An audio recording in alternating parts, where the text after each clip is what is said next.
Going on, Sandbox MMA fans? It is UFC Fight Night Louisville this weekend. Cannonier versus Imavov. I'm going to break down the whole card, giving my predictions to what I think is going to happen. We're going to start all the way at the bottom with the earliest prelim shit fight, go all the way up to the main event, which is a banger. And I'm just going to let you know what I think is going to the overall card's going to be like.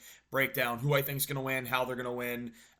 Overall, I think Louisville's an absolutely sick card. They stacked it up. My record so far this year is 146 and 77. So really, really good looking record. I'm going to try and keep it up. Now, I will say there are a lot of other MMA predictors out there.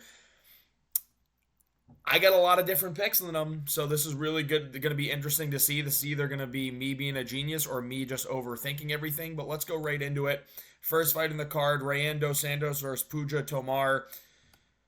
Low level, terrible women's fight. I'm just going to go with the favorite here. I'm going to go with Rayan dos Santos. I just think that she's got more in her, probably. I don't really know at all. I just know Puja Tomar was so bad on one. So I'm going with Rayan dos Santos to win a boring decision here right off the bat. That's the first pick. I'm not going to break that one down too crazy. Cody Stamann versus Taylor Lapulus. Everybody under the sun's picking Taylor Lapulus, and they're crazy sleeping on Cody Stamann. I'm picking Cody Stamann. I think he wins this fight. I think he has more experience in the UFC octagon, which is tremendously valuable. He has good boxing. They're the same height, so it's not like height is a crazy difference here. There is a big reach disadvantage for Stamann, but Stamann does a really good job of getting in the pocket when he wants to throw. He doesn't really stay at kicking range. If this stays at kicking range, Taylor Lapulus is going to win a 30-27 boring pitter-patter decision. But Cody Stamann likes to get in the pocket and swing. I think he has more power than Taylor Lapulus, and I think Taylor Lapulus is just lackluster. I look at the Callan Loughran fight as a good example here. Lapulus won, but it wasn't overly impressive, and I think Stamann is a way better version of Loughran. I think his boxing's better. I think his wrestling's better, and I think you're going to see Cody Stamann win a decision here, 29-28. There's a world in which Cody Stamann gets robbed because they want Lapulus to be on the French card in September and they want him to be coming off a win. But I'm going to go with Cody Stamann winning this fight by having better overall boxing. And one thing that I will also say is Cody Stamann likes to go in the pocket, which could leave you vulnerable for some hooks. Taylor Lapulus's best shots are not his hooks. They're his straight punches. They're his jab. They're his two down the pipe. And Cody Stamann is very good defense, does a very good job entering and staying inside the pocket, landing his own combinations. I also think he'll mix it up with the takedowns, and he's going to win a 29-28 unanimous decision here, probably a split. 29-28 split decision, Cody Stamann, when it should be unanimous. This is a big underdog pick. He's plus 225. I'm 100% taking him here. I think he's got the good defense. He's got the good takedowns. Kicks are a weakness. So if Taylor Lapulus can land some good body kicks, I can see Stamann kind of tiring out a little bit, but I just think Stamann has better cardio, and I think he's going to wear down on Taylor Lapulus. Cody Stamann's getting this one done by decision. Eduardo Mora versus Denise Gomez. I'm going another underdog. I'm going Denise Gomez here. Everyone's picking Eduardo Mora because she can grapple. So can Angela Hill. I know Angela Hill is a better striker than a grappler, but we've seen her grappling has gotten a lot better. And Denise Gomes survived the decision against her, where we're seeing people start to get finished, like Luana Pinheiro. I think Denise Gomes, while her gas tank is a little suspect, she did make it all the way to the decision with Angela Hill. And she is crazy powerful. She has insane power for the division. She's younger. Eduardo Mora is not battle-tested. She had the easiest first fight in the UFC women's history. Not really, but had an insanely easy first fight. Missed weight, so got to ragdoll the opponent. I think she's going to have to make weight. I think the weight cut's going to be very difficult for her, and I get it. She's a big straw weight, but I think that's going to make the weight cut worse for her. Her striking is terrible. She throws a lazy kick out there. She throws a lazy two, and she stays on line to be hit. And Denise Gomez, when she hits someone, really hurts them bad. Angela Hill is just tough as nails. That's why Angela Hill doesn't go out when they fight. But Denise Gomez is battle-tested against top 15 competition. She's an underdog here. I think she's going to end up finishing Eduardo Mora with ground and pound in round two. I'm going with Denise Gomez. She's going to put the pressure on. She has submissions, too. But she's going to put the pressure on. She's going to hit stronger punches, land more damage, and win the fight via round two TKO with some ground and pound. This is a super close fight. A lot of predictors are also picking Daniel Marcos here. I'm going against them again. I'm going John Castaneda. I think John Castaneda is a better fighter. I don't think Daniel Marcos is that good. He's good with the hands. He has decent low kicks, but that's really all he's got. He doesn't really move his head that well. He has good lateral movement, but he doesn't move his head that well. John Castaneda, while he doesn't really have much finishing power in his hands, he throws body kicks really well, which I think are going to land all over Daniel Marcos because Daniel Marcos has a higher guard. He keeps his hands up high, and he's going to go let those body kicks they're going to fly, and they're going to all land on Daniel Marcos. I think Castaneda does a really good job moving and firing kicks quick. He'll go to the body and then quick touch to the leg, back to the body, touch to the leg, throw a two, throw a counter right. I think he mixes it up a lot better. And he has the wrestling advantage here. So I personally think John Castaneda is going to get this one done via a 29-28 unanimous decision by making it more of an MMA fight than it is a boxing and kickboxing match. It's just what's going to happen, I think. He's going to get a couple of takedowns. Marcos is going to stuff the first couple. But eventually Marcos is going to get tired. Those takedowns are going to come in. And John Castaneda is going to win those rounds with takedowns and kicks. John Castaneda is going to win a 29-28 decision. Body kicks are going to be huge here. They're wide open. He's going to be in the southpaw stance a lot. He's going to jab, move out of the way, throw the jab, counter hook, body kick, front leg kick. He's going to use those kicks really well. He's going to beat Daniel Marcos, and Daniel Marcos' undefeated record is going away. Daniel Marcos lost to Davy Grant. Let's be real. He lost to Davy Grant, and John Castaneda uses his range almost as well as Davy Grant. He's got a longer reach. I like him being able to keep him on the outside of that jab on top of the kicks, and I like his takedown game. He knows he has great timing on his takedowns. He doesn't just blindly shoot them. He has really, really good timing and can get the high crotch. I'm going John Castaneda to win a 29-28 unanimous decision here. Finally, a pick that I'm going to go on the same page as everyone, Andrea Lee. Andrea Lee's just a better fighter than Montana De La Rosa. Plain and simple. I think she's 35 in women's MMA. That is more helpful than it is hurtful to be older. She has more experience. She is just a better fighter. She can mix it up better. I think she's going to outstrike Montana De La Rosa to a 30-27 unanimous decision. It's going to be dominant. Montana De La Rosa is not good. She isn't. Andrea Lee's got the reach. She's just better at striking. She can land the more damaging shots. And Montana De La Rosa has a decent jiu-jitsu game. But at the end of the day, I think Angela Hill is just good enough to neutralize that with wrestling. I'm going 30-27, unanimous decision, Andrea Lee to beat Montana De La Rosa. Not much more to look into. I'm going Brad Katona on this next fight with Brad Katona, Jesse Butler. I get it. Brad Katona is very short, has tiny, tiny reach here. But I think he's going to be able to get on the inside and get his takedowns on Jesse Butler. Jesse Butler's a pretty decent striker. I don't think he has a strong takedown game or takedown defense game. And I think Brad Katona is going to be able to get to those hips, get the takedown, or stall out rounds on the fence, winning a 30-27 boring decision.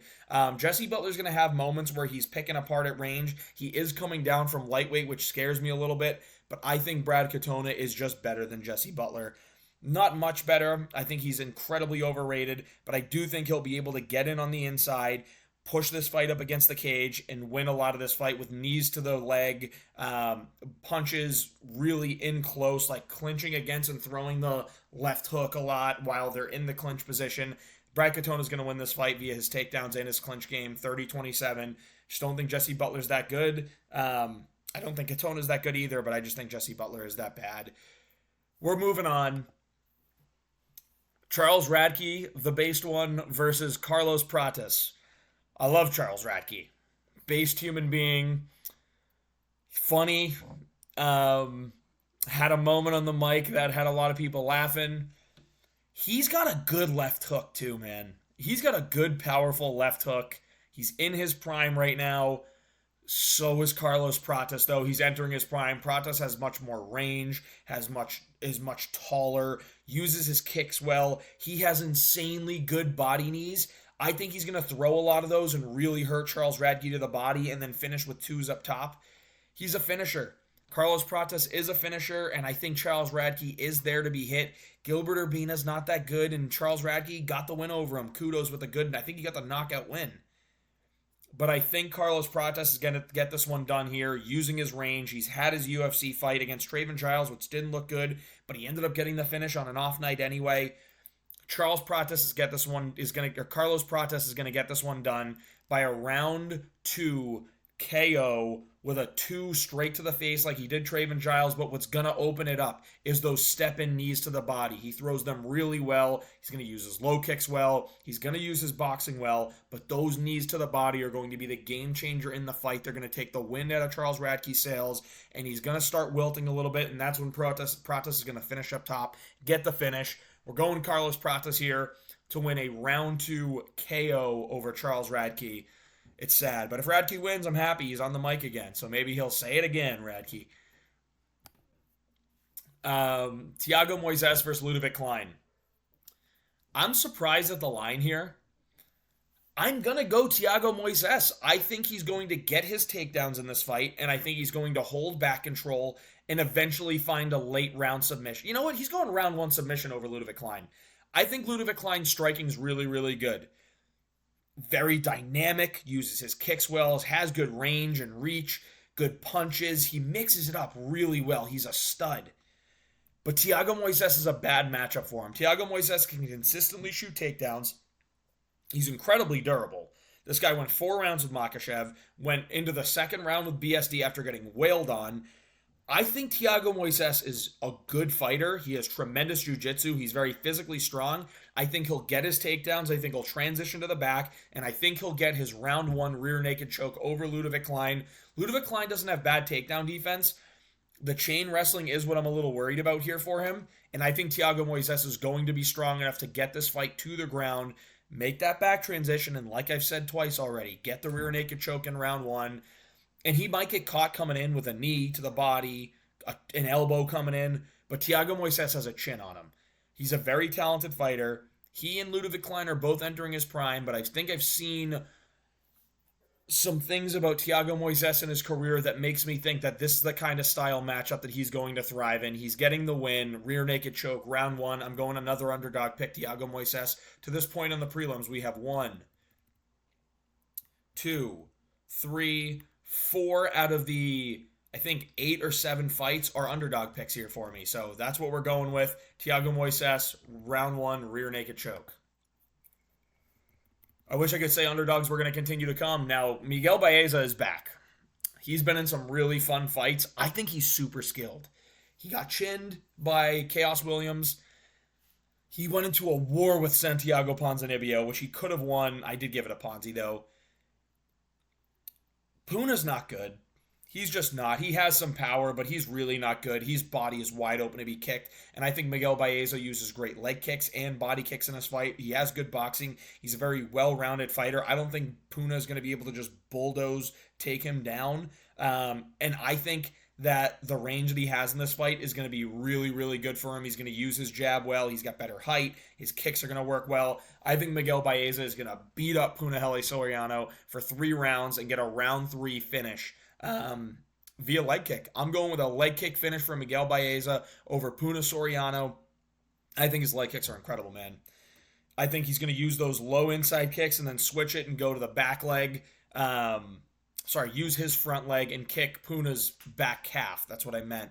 So he's not going inside. He's going from inside kicks to outside kicks, landing kicks to the body, good body jabs. I think the first round is going to be a little shaky for him, just getting that ring rust off. I think it's been 3 years since he's been in the octagon. But the end of round 1, going into round 2 and 3, he's going to turn up and absolutely tune up Puna Soriano, winning a 30-27/29-28 unanimous decision. It's going to be mixed scorecards across the board, but it's going to be unanimous to Miguel Baeza. When I say mixed, I mean between 30-27 and 29-28. Miguel Baeza is going to get this decision done. I think he's going to beat the piss out of Puna Soriano as well. Julian Marquez versus Zachary Reese. Zachary Reese's striking is god-awful, and I actually think Julian Marquez has meh takedown defense. He's physically strong. He's good at getting underhooks. Zachary Reese is a very tall guy, so it might be harder for him to take down a shorter guy. And Julian Marquez can go to war. I think he's going to have some kicks that he's going to have to wear from Zachary Reese to the leg and to the body as Reese tries to shoot takedowns. But I think Marquez is just going to go to war with him and get a first-round knockout. I think Zachary Reese's chin is not built for the sport. I don't think he's physically built for the sport. If he gets us to the ground, he'll probably choke out Marquez, but I just don't think he's going to get it to the ground. I think Marquez stays on the feet. Zachary Reese tries to pull guard. Julian Marquez just walks away, stands him up, and then starts beating him up, winging massive hooks, landing some body kicks, and just putting a beating on Zachary Reese, and gets a round 1 TKO where we see Zachary Reese crumble and quit. So Zachary Reese also got slam KO'd by Cody Brundage in his last fight. Makes me think his chin is very suspect. Julian Marquez has gone to war with some really good competition. I think he's going to get this one done by a round 1 KO. That's what I'm going with. Julian Marquez, round 1 knockout. Book it. Bruno Ferreira versus Dustin Stoltzfus. Bruno Ferreira, round 1 knockout again. I think Dustin Stoltzfus is okay. If this fight gets to round 2 and 3, I'm a little concerned for Bruno Ferreira, but I think Bruno Ferreira is getting this one done with a big meaty hook in round 1. Similar to how he knocked out Gregory Rodriguez, where Dustin Stoltzfus is going to throw some teep kicks and try and pressure, and Bruno Ferreira is just going to catch him with a counter left and just flatline him, knock him to the ground, and then finish him with ground and pound. Big elbows raining down. It's a round 1 knockout. Bruno Ferreira is very, very powerful. I actually don't think he's that good of a fighter. I think I don't want to say he's overrated because I think everyone properly rates him. He's just a mid-tier middleweight.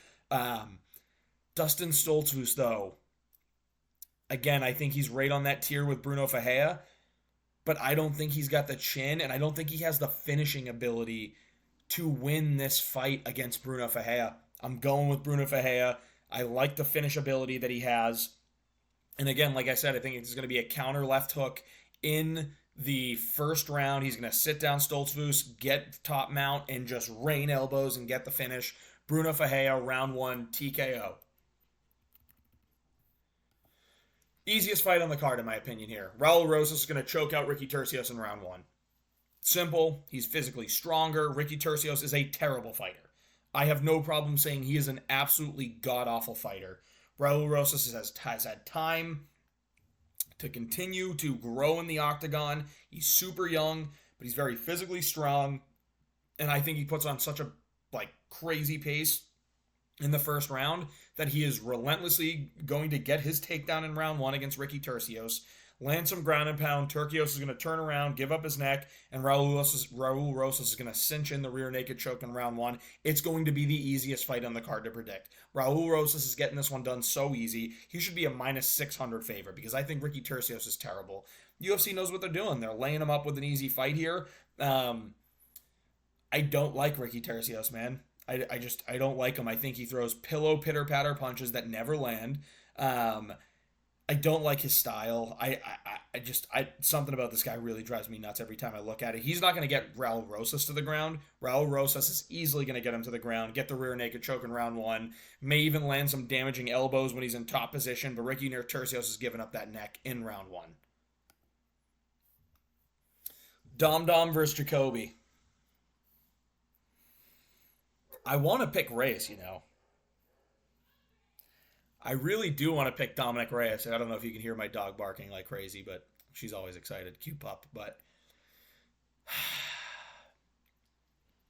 do I just do it so I can be happy if it happens? Or do I just double down on sadness when it doesn't? This is a game of emotion. Now let's just break this down before I make the prediction. Jacoby's a better striker in terms of technical striking.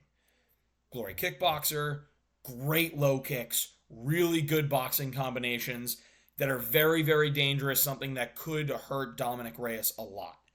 I don't think Jacoby has the best chin. I do think it's a little suspect.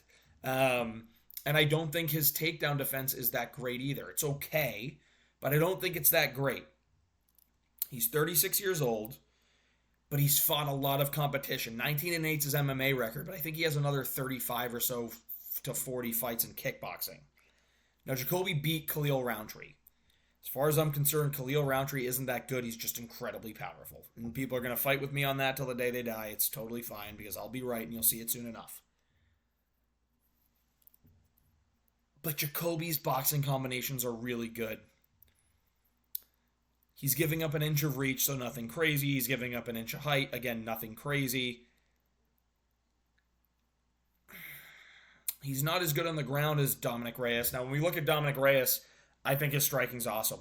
I think he lands really strong, powerful punches. He beat the fuck out of John Jones for 3 rounds and got robbed of a decision. The next fighter he fought was the next light heavyweight champion in Jan Blachowicz, who did outstrike him. Jan's just good like that. Then he fought a murderer's row because the next fight was Yuri Prohaska, which he was hanging in there with, but Yuri just would not be deterred and ended up brutally KOing him. Now, after that fight, he had a broken orbital, broken rib, broken nose, and then he ended up having a blood clot that was life-threatening. That scares me a lot. He took some time off again, gets KO'd to span, and you're like, this dude's chin is completely gone. The chin is maybe gone, yes, but I think part of that KO to span was the confidence. I think once he got hit, he goes, here we go again, and he was just down. I think he's coming into this fight with a clearer mind from everything I've seen leading up into fight week. I think he's optimistic, and I think he has more ways to win this fight than Jacoby. I'm going to go with Dominic Reyes bouncing back and winning a decision over Dustin Jacoby. This is a crazy thought, guys, I know. Dominic Reyes is going to use some wrestling to win this fight. He's going to land some good combinations, use the wrestling. He's going to get tagged, and it's going to look scary. But he's going to use the wrestling, and he's going to win this fight by making it an MMA fight. If he wins this, the world will rejoice. If he loses this, we will be in so much pain. It's crazy that he got robbed by John Jones because he won that fight 3-2 pretty fucking clearly. He has such a good left hand, man. His left hand comes in really fast. His striking's good. And Jacoby's is very technical and fast as well. But I do think that Dominic Reyes is not going to pressure Jacoby like an idiot. I think he's going to be not full counterpunching, but I think they're going to trade. I think they're going to dance back and forth a little bit. And I think Reyes, I think it's going to work out for him. I think he's going to get his takedowns to secure rounds and win a 29-28 decision over Dustin Jacoby. The world rejoices. Dominic Reyes is winning this fight. Another underdog. On to the main event. Everyone and their mother is picking Jared Cannonier. And I get it. His last fight with Vettori, which was a year ago, against Marvin Vettori, who's not that good, was the greatest performance he has ever put on. I think he set a significant strike record for middleweights. But he's 40. He fought a punching bag in Marvin Vettori. Marvin Vettori is a legitimate punching bag. And he did get rocked by Vettori in round 1. I think Imavov's far more dangerous. I think he uses his kicks really well. I think he can use his 1-2 really well, use range well. And even though he has a shorter reach, he's taller, he's lankier. He has great wrestling as well. I think he can use the wrestling to his advantage in this fight. I think Imavov's going to win this fight. And I think his cardio is starting to get much better too. People want to knock him for not finishing Dolidze. Dude, he had Dolidze finished, and then the ref jumped in and said, hold on, there was a foul on the play. We got to dive back in here. And you want to say, oh, he drew Dolidze. Dolidze got beat up the whole fight. That's a really bad scorecard yet again. Look at that. Another bad scorecard in MMA. 47-47 was stupid. But Nasruddin Imavov, I think, has more weapons to beat Jared Cannonier. I think his body kicks are great. I think he has good low kicks. His striking defense is impeccable. Really, really good striking defense. I think he has a good chin. His cardio can be suspect. But I think he's been training hard. He's entering his prime. He's 29 years old. Jared Cannonier is 40. I think Imavov's going to be able to get this one done. He's looked so much better in his recent fights, and he gets better every time he steps in that octagon. He's going to win this fight. And he's going to win it via 49-46 unanimous decision. No. Round 2 KO Nasruddin Imavov. I think he's going to catch Cannonier. And I think Cannonier's chin's a little bit suspect, and I think he's going to catch Cannonier in round 2 with a clean 1-2 counter. Cannonier's going to wing a big shot, and I know he doesn't always wing them, but sometimes when he gets frustrated, if he's getting picked apart a little bit, he will start winging those big shots, and I think that's what Imavov's going to do. His teep kicks are going to be massive in this fight, guys. I'm telling you, watch out for the teeps. He does really sharp, quick teeps to the body, and I think it's going to start frustrating Cannonier a little bit, hurting his body. Cannonier's going to start walking forward a little too quick, and then boom, boom, Imavov sits him down and finishes him with ground and pound. I will also say that I think in round 1, Imavov's going to shoot. I think he's going to shoot a takedown, get it, and start to wear on Cannonier a little bit. I'm going with Nasruddin Imavov round 2 KO with a clean, slick 1-2 counter right down the pipe, right on the chin of Jared Cannonier. Gets us one done. This has been my predictions for UFC Fight Night Louisville. Hope you guys enjoyed it. Make sure you tune into the card. It's going to be a great card. Again, I'm 146 and 77. I have a lot of opposite picks as a lot of the big predictors like Guru and Tracy, and I actually have some similar ones to Left Lane I saw. But guys, I don't care what they predicted. I'm not here to copy their picks. I'm here to make my own. I'm 65.4%. I'm up at the top of the list in terms of top predictors. I'm going to keep it going. Let's go. If you enjoyed it, please like and subscribe. And I'm going to say, let's go Celtics, baby.